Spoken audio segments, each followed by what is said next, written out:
네, 여러분 안녕하세요. 오늘 4월 6일 월요일입니다. 7시 정각과 함께 김용민 TV 김용민 브리핑 시작합니다. 현재 경기도 고양시 덕양구 창릉동 9도입니다. 낮 최고 기온은 15도로 예상되고요. 맑은 후 흐린 날씨가 예보됐습니다. 전국적으로 비 소식이 있네요. 네. 트럼프 미국 대통령이 이란과의 협상 시한을 오는 7일 저녁으로 하루 연기했습니다. 트럼프 대통령은 소셜미디어 트루스 소셜을 통해서 구체적인 설명 없이 미국 동부 시간 화요일 오후 8시 이렇게 글을 올렸습니다. 우리 시각으로는 이제 모레 오전 9시가 되겠네요. 고위공직자 범죄 수사처 체포방해 등의 혐의로 1심에서 징역 5년을 선고받은 윤석열의 항소심 재판이 오늘 마무리됩니다. 한덕수 전 총리의 내란 중요 임무 종사 혐의 등의 항소심 재판도 이번 주 중에 마무리됩니다. 김건희의 도이치모터스 주가 조작 의혹 사건에 대한 항소심 구형도 이번 주에 진행될 예정인데요. 구형이 말입니다. 그 결심이란 얘기죠.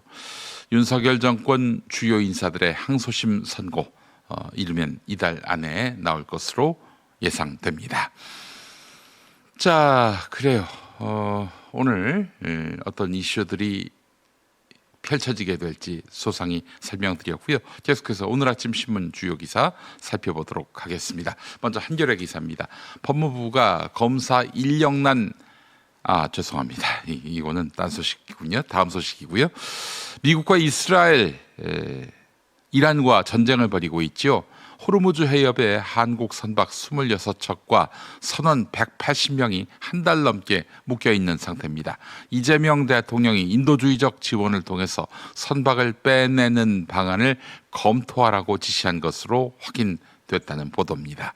정부는 이란과 접촉하고 있는데 무기 수출 문제 등으로 협상이 쉽지 않은 상황입니다. 전쟁 장기화로 보험료 급등 대책도 함께 논의되고 있습니다. 오늘 4차 긴급 비상경제회의가 열릴 예정입니다.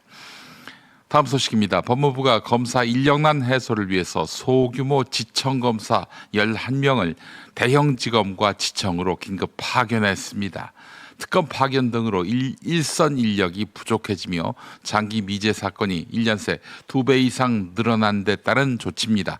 그러나 돌려막기 비판 속에 일부 지청은 오히려 업무 부담이 커질 우려가 제기됩니다. 정부는 경력검사 임용도 앞당겨 대응에 나설 계획입니다. 다음 소식입니다. 필리핀에서 한국인 3명을 살해한 다음 교도소에서 마약을 유통한 박광렬이 익명을 이용해서 한국인을 자발적 유통책으로 끌어들인 사실이 드러났습니다. 현지 여자친구와 가족은 범죄 수익 은닉 공범 의혹을 받고 있는데요. 국가정보원 등은 추적 끝에 송환을 성사시켰고 이재명 대통령의 요청과 범정부 공조가 결정적인 역할을 했습니다. 이런 가운데 박광렬 유명 OTT에다가 자신과 인터뷰를 촬영해서 방송하라 이렇게 요구했었다고 합니다. 야, 요즘엔 지상파가 아니라 OTT로 가는군요. 트렌드의 변화를 읽게 됩니다.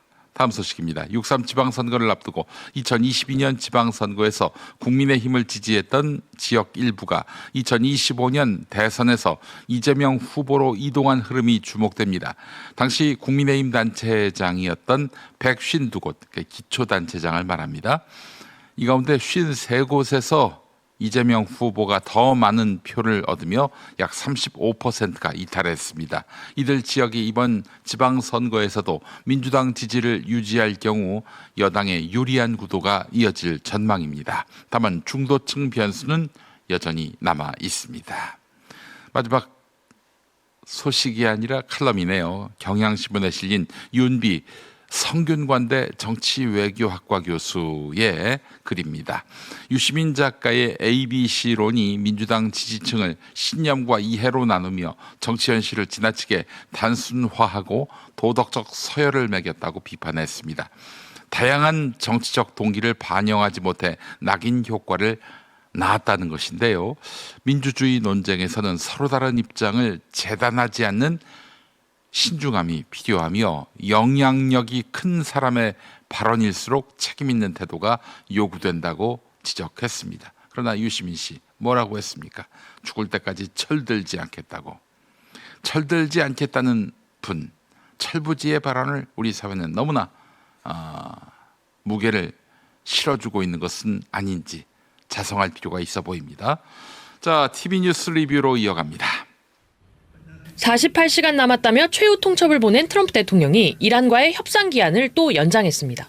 자신의 SNS에 별도 설명 없이 미 동부 시각 화요일 저녁 8시라는 글을 올린 건데 당초 설정했던 협상 시한을 24시간 미루겠다는 뜻으로 해석됩니다.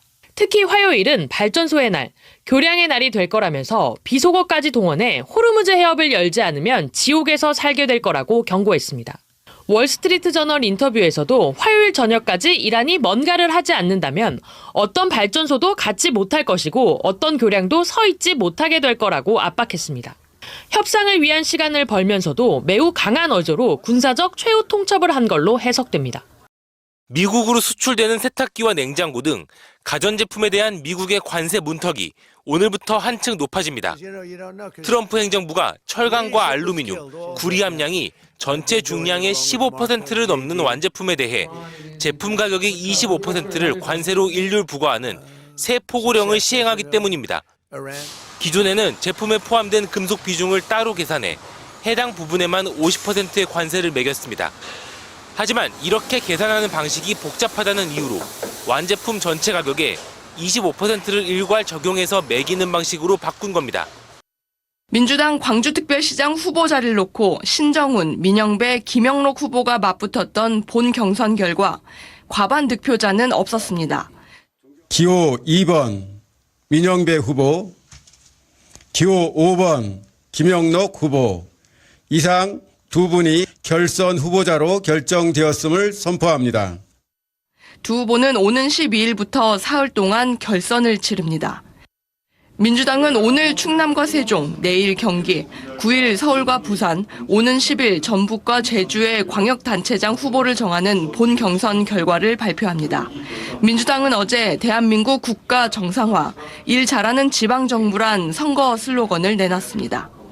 국민의힘에선 대구시장 후보 공천 파동과 관련해 공천에서 배제된 이진숙 전 방송통신위원장이 무소속 출마의 뜻을 밝힌 가운데 장동혁 대표가 이 전 위원장에게 지방선거와 함께 실시되는 국회의원 재보궐선거에 출마해달라고 요청하고 나섰습니다. 대여 투쟁력이 있는 인물이 국회에 필요하다는 겁니다. 대구도 이진숙 후보를 필요로 하겠지만 당은 이진숙 후보를 국회에서 더 필요로 하고 있습니다.